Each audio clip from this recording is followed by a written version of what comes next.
Hello and welcome back to another TechNet video. Today I'm going to be teaching you how to put transitions and effects into your videos in Premiere Pro. So let's get started.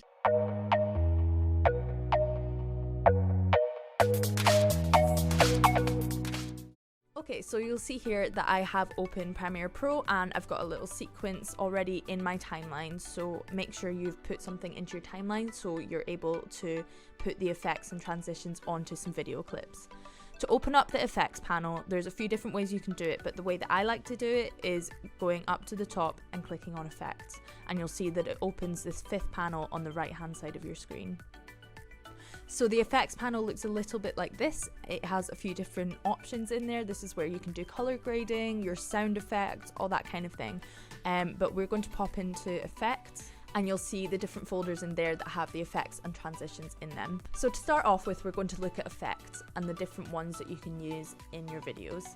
You can have a look at all the different transitions and effects that it has already. So for example, if I put twirl in onto this video here, you'll see that the top has gone red, so it means it needs rendered.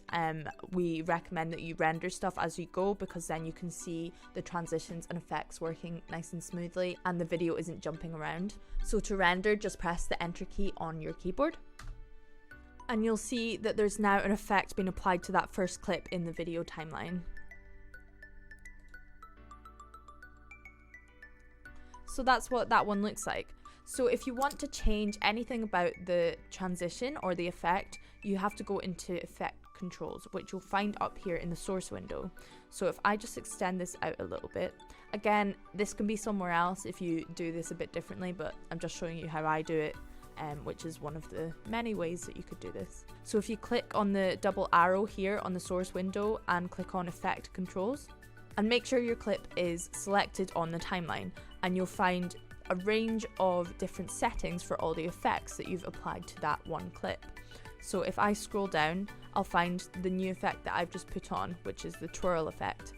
So the different things that I can change here are the angle, the twirl radius, and the twirl center. And with each different effect, you'll find that there's different options for what you can do to the effect. So for example, if I change the angle, remember, you can click and drag on any blue number and it will drag left and right to change the setting. I can also change the angle using this circle and turning it around like so. And you'll see lots of crazy things happening to her.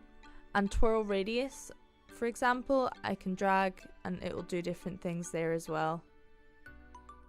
So that has done some ridiculous stuff to that video clip. It is just an example of one thing you can do out of hundreds and probably thousands of different effects that you can apply. If you want to get rid of any sort of effect, you can just click on it in the effect controls panel and press the backspace and it will disappear from the clip and it will be back to whatever state it was in before you applied that effect.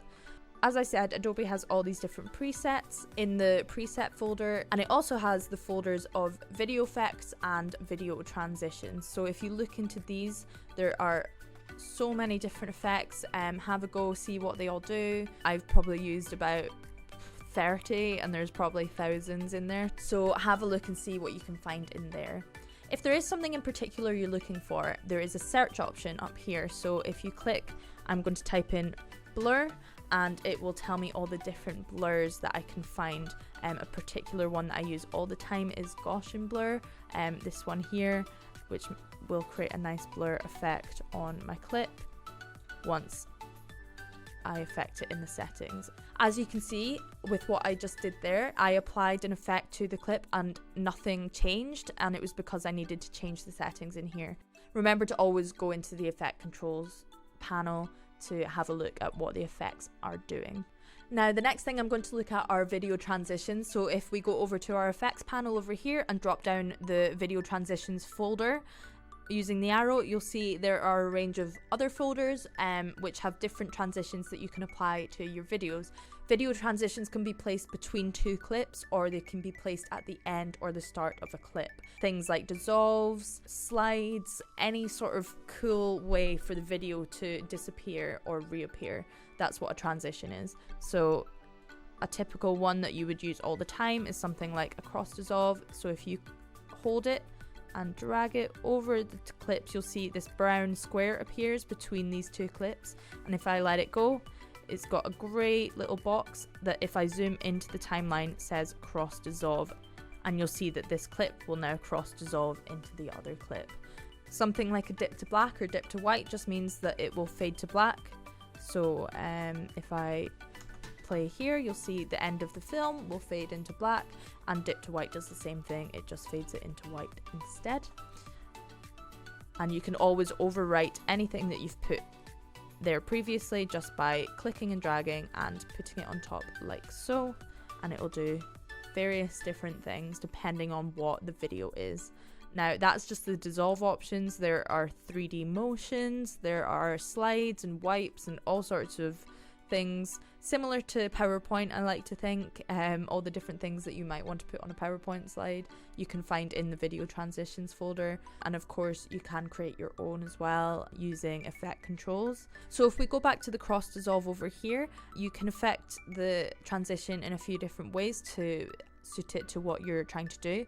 So if you click on it, you can change the duration up in the effect controls panel, or if we zoom in, we can change the duration by hovering over the start of the transition. You'll see the red bracket appears. If we click and drag left and right, you'll see that it extends and detracts the length of the cross dissolve. And we can also hover over the grey shape that represents the transition, and we can click and drag and move it to the different areas of the clips that it is over.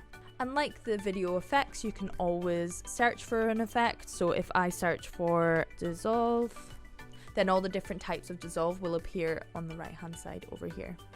And that is the basics of using transitions and effects in Premiere Pro. I could film a video for hours on all the different types that you can get, but we would recommend just having a look at all the different ones and having a search as well. Premiere also allows you to import different ones that other people have made. You can create your own effects or transitions. You can do all sorts of different things.